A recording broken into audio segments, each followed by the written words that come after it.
northern Syria,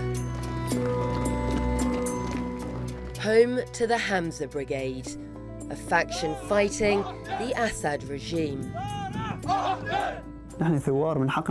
We are not terrorists. We are revolutionaries, and we have the right to live with freedom, dignity and justice. These men are known as the Free Syrian Army, the FSA. The war they're fighting against the Assad regime is in its 8th year. At the military base for the Hamza Brigade. So this is where we're going to be spending the night.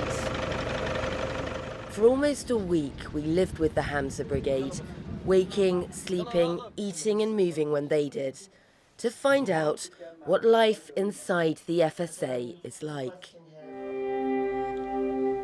Life in the FSA starts early. Rajib Shaiko is a military commander. He's waking the fighters up for their morning training.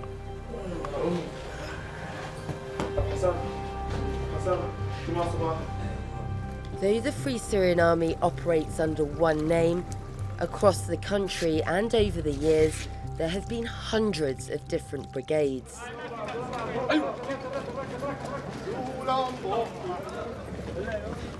These fighters come from Homs, Aleppo, eastern Ghouta, all areas taken back by the Assad regime in a bloody offensive. When the revolution started, I was in secondary school. I remember regime forces opening fire and attacking students. Their actions were terrorizing everyone. My decision to join the Free Syrian Army came after my brother was killed by the regime. Zaid and Mohammed are friends from their hometown in Ghouta. Barely into adulthood, both have already become hardened fighters. I joined Jaish al-Islam when I was 19 years old. We fought Daesh and the regime there until we were displaced and moved to the north. Here I joined the Hamza Brigade because it's the most moderate and most powerful group in the area. Mohammed's wife is still in Ghouta. He tells us he's only seen his 7-month-old daughter Marie once, the day she was born. For now, in this part of Syria, the regime is being held at bay. The FSA here are backed by Turkey and have so far managed to hold this territory. Today, the head of the Hamza Brigade has come to rally the fighters. Saif Poulad is a former officer from the Syrian Air Force intelligence branch, known as the Mukhabarat al-Jawiya. The branch is the most feared of the Syrian intelligence. Saif worked with them for 7 years before defecting to the opposition in 2012. At the beginning of the revolution, we were going to suppress the demonstrations. But as the numbers got bigger in all areas, the head of the security branch started holding meetings every day. On the 3rd week of demonstrations, he said, "Shoot whoever you see in front of you."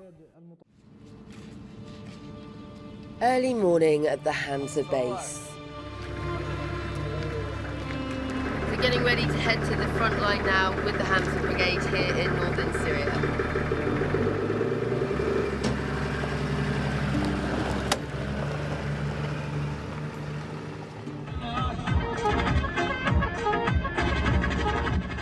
Here on the FSA front line, Rajib is 7 years and many miles from his home in Aleppo and his former life.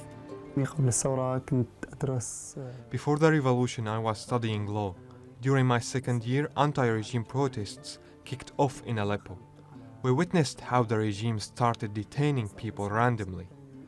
After that, I decided to go back home in the countryside.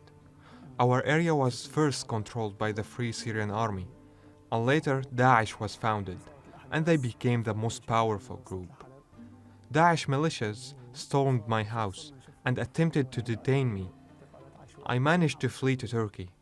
I stayed there for a long time. I miss my family and my hometown, but I can't go back because of the regime. But this front line is with Manbij, And the fight here right now is not with the regime, but with the SDF, the Syrian Democratic Force backed by the US. The Hamza Brigade also used to receive US funding. Now their former ally is on the opposite side of this latest territorial dispute.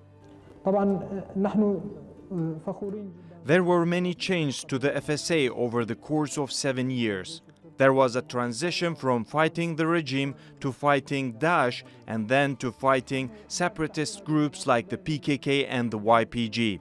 Now the FSA have begun to organize and are starting to build a national army. The FSA's fight for freedom, though, can sometimes feel very far away from the monotony of life as a fighter here. But there are moments of light relief. Some evenings the fighters get a chance to relax, drinking coffee, playing cards, and singing and playing music. Sometimes they're the fighters the last 8 years of war has made them. Sometimes they appear as the young men they are.